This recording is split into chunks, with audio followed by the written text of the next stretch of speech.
Have you ever found yourself just staring at your running shoes, maybe, or that gym card, and thinking, ugh, there has to be a better way, or at least, a way to actually fit exercise in? Yeah, definitely. What if the answer involved putting on a headset and, like, stepping into another reality? Mm. Today, we're doing a deep dive into VR fitness. And it really does feel like stepping into some kind of digital gym. It's quite something. I actually did a 30-minute VR dance thing last week. Oh, yeah. And honestly, I was surprised. It felt way more intense physically than my usual cardio class. The impact, you feel it right away. I totally get that. I tried one of those VR boxing apps not long ago. Right. Nearly took out a lamp. I'm not kidding. But I was absolutely drenched by the end. Yeah. Wow, it's immersive, and it's definitely physical. Yeah, they get you moving. So, okay, the big question we're tackling today is, could putting on a headset, like, actually replace going to the gym? Or maybe just make you forget you're exercising? That's exactly what we're digging into. We've got a bunch of sources here, and we want to unpack what VR fitness really is, look at the benefits, sure, but also the challenges, and sort of figure out where it fits in the future of, health and wellness. Think of this as your quick guide to getting up to speed on this whole trend. All right, sounds good. So let's start basic. When we say VR fitness, what does that actually mean? Am I just like flailing around? Right. Or is it more involved? Well, fundamentally, it's using virtual reality games or apps that are specifically built to get you moving. Right. So think boxing, dancing, maybe squatting to dodge things, even sword fighting, anything that gets your body working inside that virtual space. And how does that work technically? Is it just the headset seeing where I look? It's the headset tracking your motion, yeah. Yeah. Usually you've got handheld controllers too, tracking your hands. Okay. But some newer systems are even starting to do full body tracking, which is pretty cool. Wow. But the real magic, I think, is the immersion. Your brain gets so caught up in the game you're chasing points or maybe fighting off dragons, whatever it is, Right. that you genuinely sort of forget you're exercising. It basically gamifies the whole sweat session. Okay, so it feels tough and it feels engaging. But what about the actual results?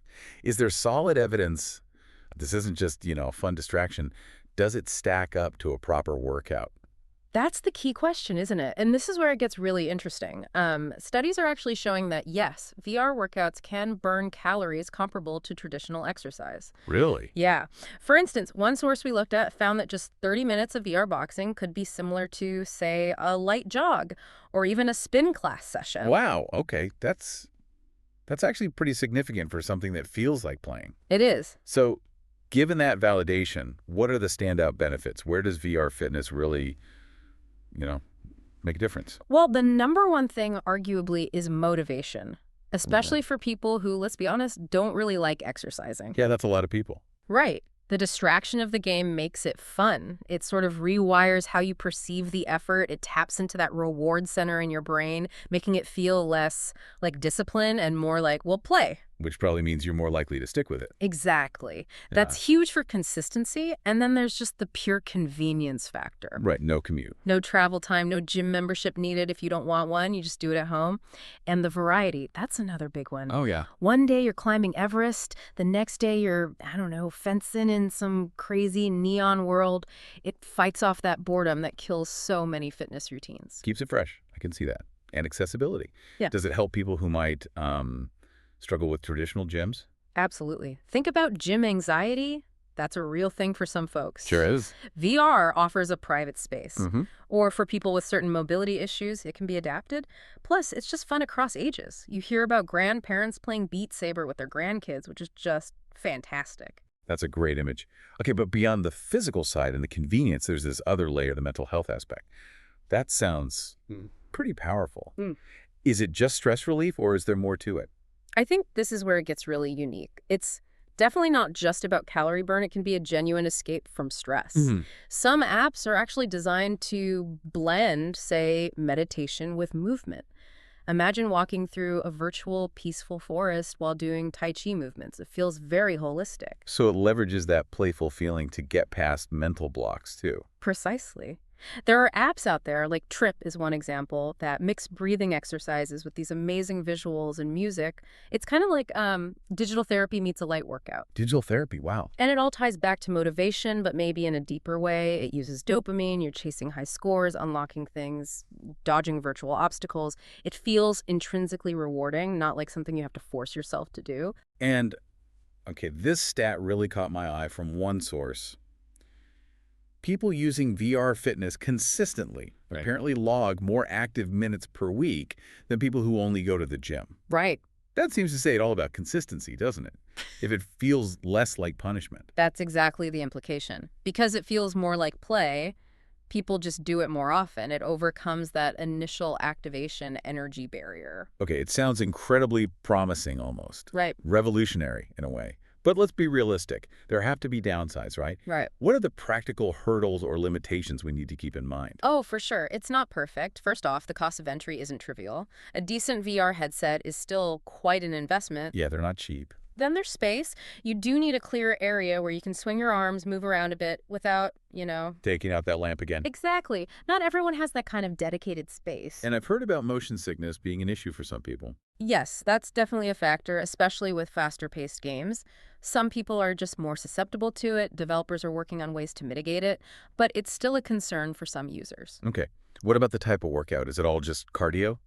Mostly, yes. While it's great for cardio and agility, it's generally not replacing traditional weightlifting or serious strength training. There's just no real resistance Hey, yet. okay. And one more thing, we're still kind of in the early stages here. We don't have a ton of long-term data on whether people stick with it after the novelty wears off. Right, the new toy effect. Exactly. Like any fitness approach, long-term success comes down to building real habits, not just relying on the initial fun factor.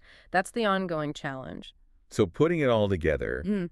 if it's maybe not a full gym replacement for everyone, what does the future look like? Is it more of a supplement, a hybrid approach? I think hybrid is exactly the right word. Looking at the trends and the tech, it really points towards VR fitness becoming a powerful addition to our wellness toolkit rather than replacing everything else. So maybe some gym days, some VR days. Precisely. Combining the strengths of both. Maybe you do your heavy lifting at the gym, but get your fun cardio or a stress-relieving session in VR at home. And the technology is bound to get better too, right? I mean, you mentioned resistance. Are things like haptic suits realistic? Or AI trainers? Definitely on the horizon. Haptic feedback that simulates resistance is a huge area of development. Imagine feeling the impact of punches or the tension of pulling a virtual bow. Ugh. And AI trainers guiding your form in real time within the game. Absolutely. Plus, better full body tracking, making it even more accurate and responsive. What about the social side? A lot of people like group classes. That's developing too. Social VR workouts are emerging. Think virtual fitness studios, group classes with live instructors represented as avatars, other participants cheering you on. Like Les Mills Body Combat VR. I've heard of that one. Exactly like that. It brings back that sense of community, which can be really motivating for people. Okay, so wrapping this all up then. What's the big picture takeaway for someone thinking about the future of their own fitness? I think the overall assessment is pretty clear. VR fitness is definitely part of the future. It's exciting tech. It's getting more accessible all the time. And the experiences are only improving. It might not be the only answer for everyone's fitness needs, but it's absolutely changing the game in terms of engagement and making movement fun. So the key takeaway really is this is a powerful tool, maybe an additive one, in the whole wellness picture. And it seems uniquely capable of reaching people who maybe haven't clicked with traditional exercise before. It's another potentially very compelling option. Couldn't have said it better myself. It's a really exciting frontier, constantly evolving, and honestly, if you're even a little curious, I'd say consider giving it a try. It might genuinely surprise you how effective and fun it can be. So maybe the question for you listening is, if you're curious, would you actually try a VR workout? And if you did, what kind of virtual adventure would you want your fitness journey to take you on? Something to think about.